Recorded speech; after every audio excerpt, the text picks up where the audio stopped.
Bonjour tout le monde, bienvenue dans les vidéos sur la mise en page.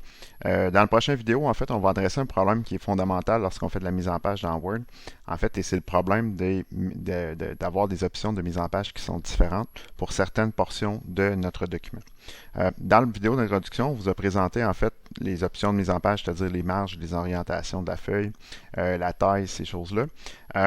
Puis, je vous avais dit, vous allez voir, il y a quelques problèmes qu'on va appliquer, c'est-à-dire que lorsque je change quelque chose dans les options de mise en page, ça va changer partout dans mon document.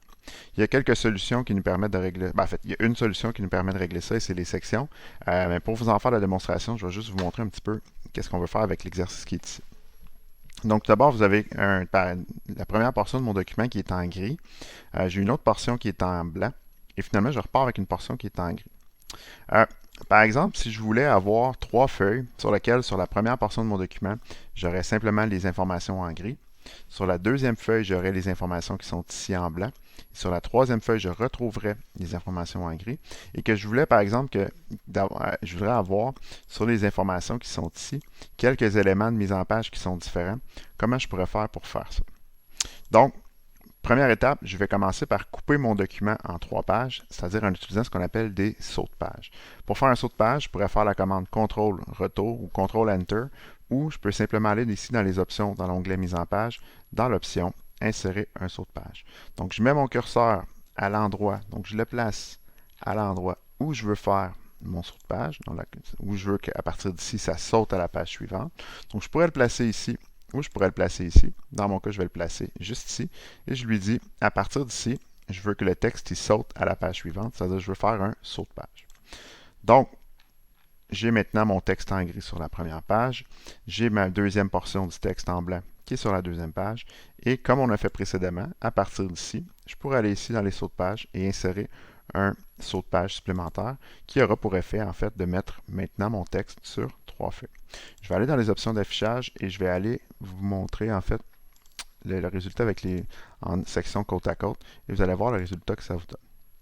La première chose qui pourrait vous arriver en cours de route, je vous le montre parce que ça vient de m'arriver présentement. La couleur a resté sur mon paragraphe. En long, qu'est-ce que je peux faire? En fait, pour évacuer tout ça et le remettre par défaut, je peux simplement aller dans l'accueil ici là, et venir faire retirer ou effacer toute l'efface de la mise en forme et ça va enlever ma couleur à ce niveau-là. Donc, comme on disait, j'ai trois documents, trois pages dans mon document. J'ai une page qui est en gris, une page qui est blanche en fait, et une page pour laquelle les paragraphes sont en gris. Si j'applique des options de mise en page quelconques à mon document, dans la situation présentement qu'ils sont situés, ils vont s'appliquer partout. Par exemple, si je mets des marges qui sont étroites sur mon document, toutes mes marges de mon document vont avoir changé. Si je mets une orientation de feuille qui est différente, pour tout mon document, l'orientation de la feuille va avoir changé. Et si je change la taille, ça va être la même chose. Bref, tous les éléments de mise en page que je vais avoir mis dans mon document vont être, en fait, tout le temps s'appliquer à l'ensemble de mon document. Mais imaginez le fait que je voudrais prendre la deuxième page qui est ici, donc la page du centre, et j'aimerais ça que cette page-là seulement soit dans l'autre sens. Pourquoi? Parce que j'aimerais ça ajouter un graphique dans lequel je pourrais insérer peut-être des informations ou mettre une image ou peu importe. Donc si je veux faire ça, je n'aurai pas le choix d'utiliser ce qu'on appelle des sections. Les sections, ce que ça va me permettre de faire, c'est de faire en sorte que la page 1 pourrait avoir sa propre section et ses propres propriétés de mise en page, que la page 2 ait elle aussi ses propres informations de mise en page et que la page 3 ait ses propres options aussi de mise en page qui sont différentes. Donc, si on regarde ça de façon un petit peu plus détaillée, comment on peut faire pour faire des sauts de section? Bien, plutôt que de faire des sauts de page, on a la possibilité de faire des sauts de section, page suivante, ou des sauts de section continus, sauts de section lors d'une page paire ou lors d'une page impaire. Les sauts de section page suivante, c'est les plus faciles. En fait, ils vont faire comme un saut de page, mais en plus de sauter à la page suivante, ils vont briser mon document en sections. Et à ce moment-là, on va avoir la possibilité d'avoir deux sections séparées à chaque fois qu'on va avoir un saut de section. Vous voyez un peu l'effet ici, là? Vous avez représenté ici un saut de section, donc entre les deux pages. Saut de section continu, celui-là est un petit peu plus complexe à utiliser. Pourquoi? Parce que à partir de l'endroit où vous allez le faire, donc ça peut être n'importe où dans votre texte. À partir d'ici, les informations de votre document va changer de section, ce qui veut dire qu'il ne se fera pas nécessairement sur deux pages séparées, il peut se faire en plein milieu du paragraphe, en plein milieu de la page. Donc, dépendamment d'où vous êtes situé, ça peut venir un petit peu plus mêlant pour ceux qui commencent au début. Donc, moi, je suggérerais le plus possible utiliser les sauts de section page suivante. Simplement, ça va vous aider. Et les sauts de section page pair et impair aussi sont un petit peu plus mêlants, compliqués. Donc, pour l'exercice d'aujourd'hui, je vais rester avec les sauts de section page suivante. Et plus tard, si vous êtes habitué, vous pourrez aller jouer avec les sauts de section continu. C'est le même concept, c'est juste que l'application ne se fait pas entre deux pages, mais bien en continu, lors d'une page paire ou lors d'une page impaire. Donc, dans le cas qui est ici, pour réussir à faire mon document et à couper ça en sections, ce que je vais faire simplement pour démarrer, je vais enlever mon saut de page. Pour enlever mon saut de page, je peux me mettre après le saut de page et je peux faire la touche Backspace ou communément en français qu'on appelle la touche Retour qui va me permettre d'enlever le saut de page qui était présent actuellement.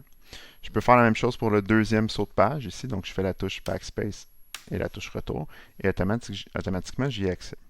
Pour ceux qui se posent la question, pourquoi je ne verrai pas, si jamais vous ne le voyez pas, le symbole qui est ici, n'oubliez pas que normalement dans l'accueil, vous devez tout le temps aller afficher les symboles, afficher tout, c'est-à-dire afficher les informations sur les paragraphes, qui va nous permettre d'avoir accès à ces informations. Si vous ne l'affichez pas, il va être masqué, et là, ça va être difficile pour vous de savoir qu'est-ce qu'il y a en dessous. Est-ce que c'est un saut de page, un saut de section, et ainsi de suite. Donc, je vais le réactiver pour bel et bien l'avoir, et je vais enlever mon saut de page, comme je supprimerai un texte régulier. Donc, j'ai mon saut de page qui est ici. Je vais juste aller m'assurer que la mise en page elle est bien le format lettre, portrait, avec des marges normales. Donc, on fait exactement la même chose que lorsqu'on fait un saut de page pour briser notre document en plusieurs sections. C'est-à-dire que je vais aller dans mon document Word. Je vais aller juste faire un zoom ici. Attends un petit peu.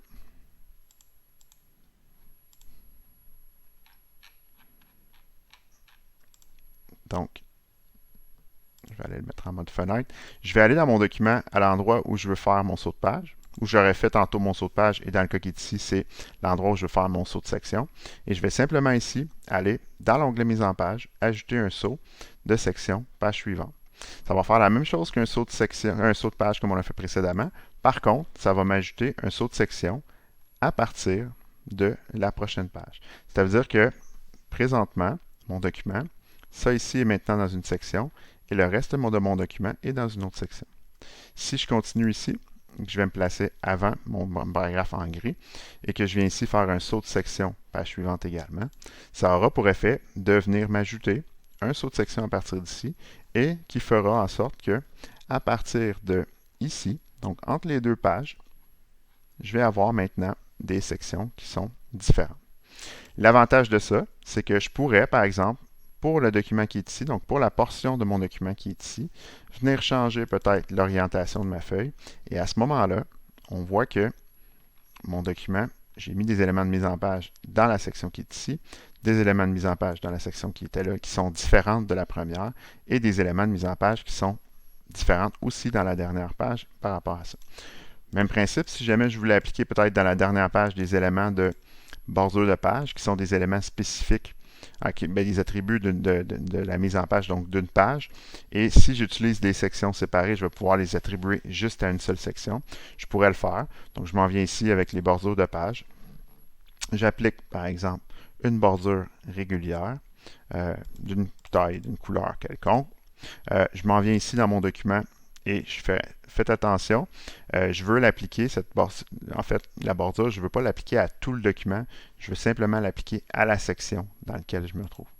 Si je mets à tout le document, et je vais le faire donc juste pour vous montrer qu'est-ce que ça donnerait, ça va s'appliquer partout. Par contre, étant donné que maintenant j'ai divisé mon document en sections à l'aide des sauts de section, je vais avoir la possibilité, lorsque je vais en fait être dans mon document, si j'applique une option de bordure de page et que j'applique une bordure quelconque d'une couleur jaune comme on avait tantôt, je vais pouvoir l'appliquer simplement à une section à la fois, ce qui me permet de vous montrer qu'on peut bel et bien avoir des options différentes de mise en page lorsqu'on est dans sa propre section. Je pourrais également changer les marges. Donc, si vous voyez ici, les marges sont régulières. Je pourrais mettre pour cette section-là les marges qui sont étroites. Donc, vous voyez. Et ça ne changera pas pour ce qui est des marges régulières de mon document, c'est-à-dire de la section 2. Donc, dans le cas qui est ici, j'ai la première section de mon document, la deuxième section de mon document et la troisième section de mon document qui se retrouve à cet endroit-là. Maintenant, j'imagine que certaines personnes vont me dire, David, comment on fait pour savoir dans quelle section je me retrouve? Parce que ce qui est important de savoir aussi, c'est qu'une section peut être composée de plusieurs pages. Donc, dans l'exemple qui est ici, je l'ai fait avec qu'une seule page, mais je pourrais, par exemple, en mettant des sauts de page à l'intérieur, faire des sections qui se comportent sur plusieurs pages. Donc, si je fais un saut de page régulière, donc ici, j'aurai la première page, je reste à l'intérieur de la même section. Si je mets un autre saut de page de façon régulière, vous voyez, je reste encore à l'intérieur de la même section. Tant que je ne fais pas un saut de section page suivante, je n'aurai pas changé de section. Si je veux savoir à quel endroit retrouver ou dans quelle section je me retrouve actuellement, vous avez deux options. La plus facile, faites un clic droit dans le haut de votre feuille ici, vous faites un clic droit et vous modifiez l'entête. En modifiant l'entête, vous allez voir apparaître ici en-tête section 1 et c'est à cet endroit-là que vous allez voir que vous êtes bel et bien dans la section 1. Si on continue dans le document, on voit que cette section-là, ici, je suis dans la section 2. Et ici, je suis dans la section 3. Donc, on peut identifier de cette façon-là les changements de section de façon simple en utilisant le gestionnaire d'entête de Microsoft Word. Si on veut sortir de cette zone-là, deux options.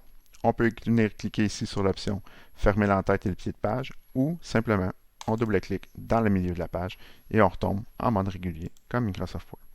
On va parler des entêtes et des sections dans quelques minutes, mais pour l'instant, sachez qu'une section permet d'avoir des éléments de mise en page qui sont spécifiques à chacun de mes pages, à chacune de mes sections plutôt. En terminant, donc on a vu ici les différentes sections. Je vous disais que si jamais vous voulez avoir l'information rapidement sur les sections que vous voulez, vous avez aussi la possibilité d'aller ajouter ici l'onglet d'aller afficher l'option section en faisant un clic droit sur la barre d'état, donc la barre dans le bas du Microsoft Word ici. Là. Vous avez la possibilité d'aller chercher l'option section qui aura pour effet de venir vous ajouter une information supplémentaire dans votre outil Microsoft Word. Vous voyez section 1 et lorsque vous allez descendre et cliquer dans votre document, la section en cours va changer. Donc, ça peut être une autre façon pour vous de voir qu'est-ce qu'il y en est par rapport à ça. Donc, c'est ce qui termine l'introduction sur les sections. Les sections permettent d'avoir des informations de mise en page spécifiques pour une portion de mon document, un peu comme un chapitre. Si jamais vous avez des questions en lien avec celui-là, avec ce thème-là, n'hésitez pas à m'en faire part. Sinon, passez une bonne journée.